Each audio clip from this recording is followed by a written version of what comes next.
आपने हमेशा सुना होगा कि आपके जैसा पूरी दुनिया में कोई भी नहीं है। ना आपका चेहरा सेम है, ना आपकी सोच और ना ही आपके इमोशंस। तो जब आपके जैसा कोई भी नहीं है तो फिर आपकी बीमारी या उसमें आने वाले सिम्टम्स भी सबसे अलग हुए ना। और जब सेम बीमारी के सिम्टम्स भी हर इंसान में अलग होते हैं तो एक ही दवा सब पर कैसे काम कर सकती है। Hi, my self doctor Pratibha Gautam, your homeopathic expert. और आज हम आपकी इसी यूनिकनेस के बारे में बात करेंगे।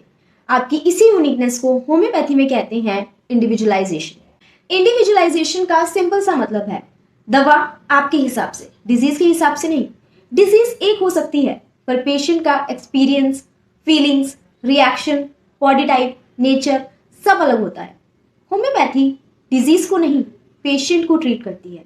चलिए इसे और डीपली समझते हैं एग्जाम्पल्स के थ्रू।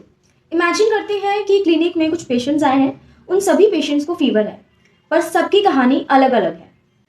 पहला पेशेंट है जिसे बुखार के साथ बहुत ज़्यादा एक्सट्रीम ड्राइनेस है। उसका कोई भी हल्का सा मूवमेंट उसके पेन या दिक्कत परेशानी को बढ़ा देता है। सो ही सेज कि मुझे मत हिलाओ, मुझे कंप्लीट रेस्ट चाहिए। He wants to be still. बहुत ज़्यादा इरिटेटेड है, अकेला रहना चाहता है और लंबे लंबे गैप पर उसे पानी की प्यास बहुत ज़्यादा अधिक क्वांटिटी में लगती है। तो जो रेमेडी इस पेशेंट को जाएगी दैट इज ब्राइनिया एल्बा। अब दूसरा पेशेंट है जिसे सडन हाई फीवर है 104 से लेकर 105 डिग्री तक, जिसकी शुरुआत एकदम हुई है। उसका चेहरा एकदम लाल और गर्म है, प्यूपिल्स डायलेटेड है, हेडेक है थ्रॉबिंग टाइप जिसमें उसे प्रेशर से आराम मिल रहा है। किसी भी तरह की नॉइज और लाइट उसे इरिटेट कर रही है और पानी की प्यास बिल्कुल भी नहीं है। तो इस पेशेंट को जो रेमेडी जाएगी दैट इज बेलाडोना। अब नेक्स्ट पेशेंट है जिसे हल्का लेकिन शिफ्टिंग या चेंजिंग टाइप ऑफ फीवर है। मतलब कभी दिन को फीवर चढ़ता है, कभी शाम को शिफ्ट हो जाता है, फिर कभी रात को या कभी सुबह। उसे बंद कमरे में सफोकेशन फील होता है लेकिन खुली हवा में आराम मिलता है। फीवर में बिल्कुल भी पानी की प्यास नहीं है, थर्स्ट एकदम जीरो है। बहुत ही ज़्यादा रोना आ रहा है और उसे ऐसा फील होता है कि मुझे अकेला मत छोड़ो, मुझे हमेशा कोई ना कोई हर टाइम चाहिए। तो इस पेशेंट को जो रेमेडी जाएगी that is pulsatilla. Next patient है जिसे फीवर धीरे धीरे स्टार्ट होता है, ग्रेजुअली राइज करता है। फीवर के साथ बहुत ज़्यादा एक्सट्रीम वीकनेस लगती है, हैवी आईलिड्स, हेड बहुत ज़्यादा हैवीनेस फील होता है हेड में, और वीकनेस के साथ साथ बहुत ज़्यादा कंपन या फिर ट्रेमलिंग फील होती है। बिल्कुल भी थर्स्ट नहीं है फीवर में और उसे बिल्कुल एकदम आराम से quietly he wants to lie down quietly.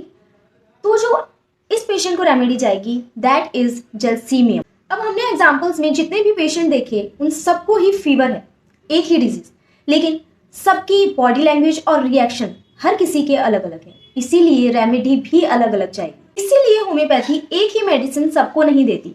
आपकी बॉडी जो कहानी बोलती है, आपके रिएक्शंस, आपके एक्सपीरियंसेस, आपके इमोशंस, वही हमारी दवा डिसाइड करता है। Because in homeopathy you are the prescription, not the disease. तो होम्योपैथी आपको ट्रीट करती है, सिर्फ आपके फीवर को नहीं। होम्योपैथी आपकी कहानी को सुनती है, सिर्फ थर्मामीटर को नहीं। आपको समझती है, आपके बॉडी के सिम्टम्स की लैंग्वेज को डिकोड करती है। क्योंकि जब आप यूनिक हैं तो आपकी दवा भी यूनिक होनी चाहिए। And for more such unique and authentic homeopathic knowledge follow Gautam homeo clinic.